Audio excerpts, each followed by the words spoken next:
Hello and welcome back to Ask GMBN Tech, where if you've used hashtag Ask GMBN Tech down in the comments of any of our videos, then we've been able to pick it up and try and answer it in a show like this. And I believe you've got the first question today, Isaac. I do indeed. I'm going to say Ask GMBN Tech again because I feel left out. But this is from Lewis X, who says, on his full sus, do I need to unweight the rear shock before I lock it out, or can I just flip the switch and away you go? The short answer is usually no. Lockouts function in lots of different ways. Commonly they'll work by restricting the oil flow in the compression damping circuits, basically stop that oil flowing through the shock and just add a massive amount of damping and sort of lock it out like that. They don't tend to affect the rebound damping circuits. The oil can return to an open position of the shock, even if it's locked out. And so if you do lock it out, it will then eventually bounce back up a lot of the time, and then it will be locked out. If you do find that maybe it feels like you're hitting the lever and nothing's happened, maybe try unweighting the rear of the bike a little bit, get that shock extended, and then it'll engage. But they are designed to be able to be used while you're riding, so you won't damage anything if you do hit it while it's sagged. And so you're all good, I think.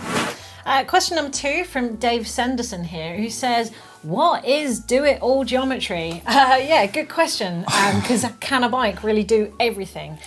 So when we talk about do-it-all geometry or do-it-all bikes, it's basically the manufacturer saying they've put it somewhere central so that you can effectively cover most biking genres or most mountain biking genres, from cross-country all the way up to enduro, and that it would be comfortable doing most of those things.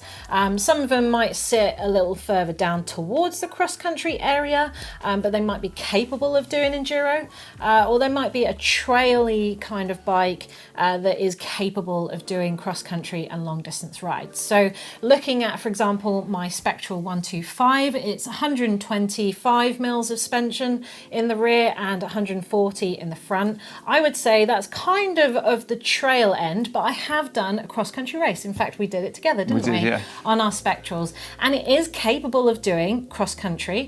I would say it's quite in the slack area with a 64-degree head angle for doing cross-country races, because it didn't feel very nimble, it felt a bit flip-floppy. But I have done an enduro on that bike, so it is capable of doing it all. But if you are looking for a general bike that does do it all, I would probably sit around the 65, 66 degree head angle with maybe 120 mils of suspension up to maybe 130, 140 at push if you're more descending oriented. But yeah, what does it mean? It's just covering all bases. Next question from Trashman. He's broken a spoke on his Specialized stump jumper, and he's asking, does it have to come from a Specialized spoke? Does it matter where you get it from? Basically, the answer is no, as long as it's the right length, which you can do by maybe taking spoke out and measuring. It's the right end on the hub, so it's a J-bend or a straight pull hub spoke, and it's of a similar gauge. And she kind of mentions, actually, does it have to be a specific material? Not necessarily, but you want them to be kind of the same strength, basically, so a combination of the gauge and the material, because otherwise you might have a sort of a stress imbalance in the wheel. You get concentration on maybe that spoke again if it was a thinner one, and you run the risk of getting an imbalanced wheel and then breaking more spokes. That's what's really great about hand-built wheels, actually, is that they tend to be really well balanced. Just quickly on spoke replacement in general, something that I find has really helped me over the years, and we shouldn't do it all the time. If you do break a spoke at the hub end, because spokes usually they'll break at the hub or the rim, not in the middle. Try and save taking your tubeless tyre off, taking your rim tape off, all of that. Hang on to the nipple. Put a little bend in the broken spoke. So get that purchase with a spoke key, undo it, don't let go of the nipple, put the new spoke in, and then try and thread it all together with the tyre still on. Saves a lot of headache. And then maybe for the first spoke you're broken and you don't want to be reusing those old nipples that are worn in and strained, but just for the odd one, that's a tip for you. My next question from Tom Hopkins says, I have a new bike with 100mm RockShox Recon Gold forks. My weight is 100 kilos. I've got 140 PSI in there with the correct sag. This is way higher than I have set on my longer travel forks, and they don't feel as plush.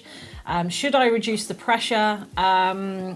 But add in some more clicks of compression? And what's the difference between more PSI and fully open compression versus lower PSI and compression added on? Thanks. So there's a lot in there. Yeah, great a lot question, in there. 'cause it is a really good question.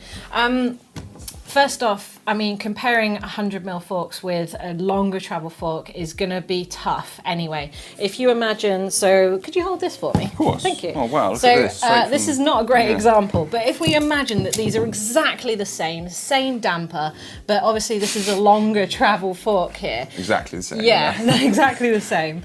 Now, even if like that sort of initial stroke, that plushness was the same, that sort of, you would get to the ramp up quicker on a shorter travel bike. So because of the air, obviously, the more you compress into it, the more it starts to resist and ramp up. With the longer travel forks, you may feel more movement before you get to that ramp up because there's a bigger volume in here.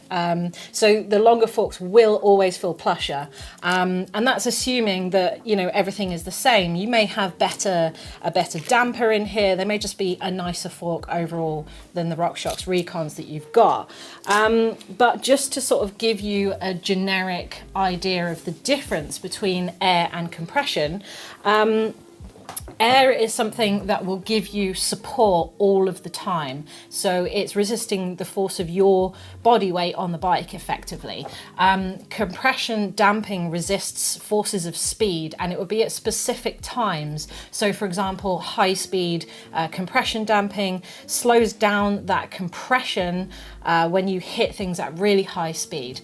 But if you run a lot of air, you may find that there's too much support all the time, and that top end is not so much there, and it's kind of going to feel like a stiff fork all the time.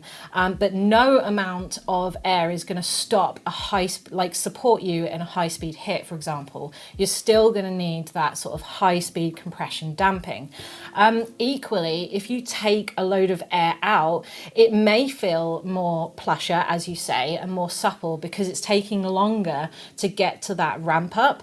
But also, I've found, especially with short travel forks, that if you then sag into your suspension, you're not only changing the geometry, potentially moving your weight too forward because you're sinking into your forks at the front, but also you might now end up just using that sort of mid-stroke in the travel. You may be sitting so much into the center of your travel that it actually feels firm because you're just really close to that ramp up anyway. Sometimes adding more air and bringing yourself back up out of the travel counterintuitively does give you a little bit more suppleness on the initial stroke. My advice to you, because there's a lot of information in there and it does depend, it's always that answer, it depends. Try lowering your pressure a little bit to see what it does. And I'm talking like 5 PSI max here, a little bit, and see what that does for your travel. Don't change any of the compression. It's likely you'll need to keep that the same. However, with less air means you're gonna sink into your suspension deeper, and more energy in means more energy out, which means you might find that your rebound feels fast. So you might need to add more rebound damping, which means slowing that rebound out to the original shape quicker. So it's slowing it down effectively. And that's a problem as well. Sometimes people think that their forks are firm and hard because it feels jarring on rattly terrain like roots. And really, maybe the rebound is too fast for them and they might need to slow it down so it doesn't feel so jarring. It might be that you might actually be running too low a pressure already. So try going the other way as well. Try adding 5 PSI more than what you had and seeing if that's actually nicer, because it might be. So the answer, I'm sorry, is you're going to have to play around with it a bit. Yeah, or I guess the other thing with this, just you talked about long travel forks with pressure, so I'm assuming that all the forks are air. Those seals are mega important for air forks. They're holding the pressure in, basically. So always maybe slightly less plush than a coil fork. So maybe think about getting a lower service or some new seals, making sure everything is clean, because that initial stiction can make a massive difference. Definitely when my forks are wearing out due to service, I find they feel harsher as well. Oh, so lower service does wonders really for plushness as well, yeah. Good point. Cool, I will take the next one from Tim Sadler.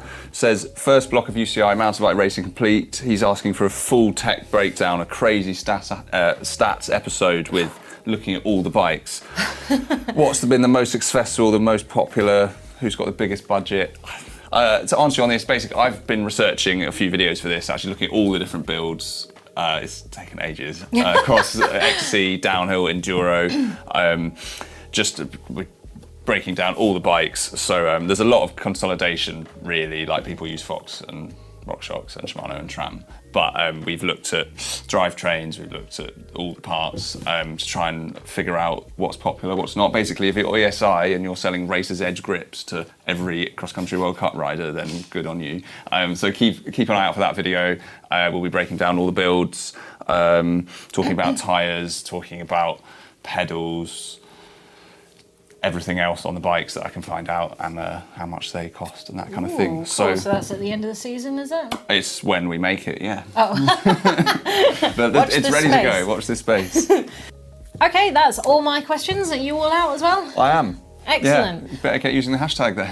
Yeah, use hashtag Ask GMBN Tech down in the comments of any of our videos, and we'll try and pick it up on a show like this. But for now, thanks for watching. See you next time.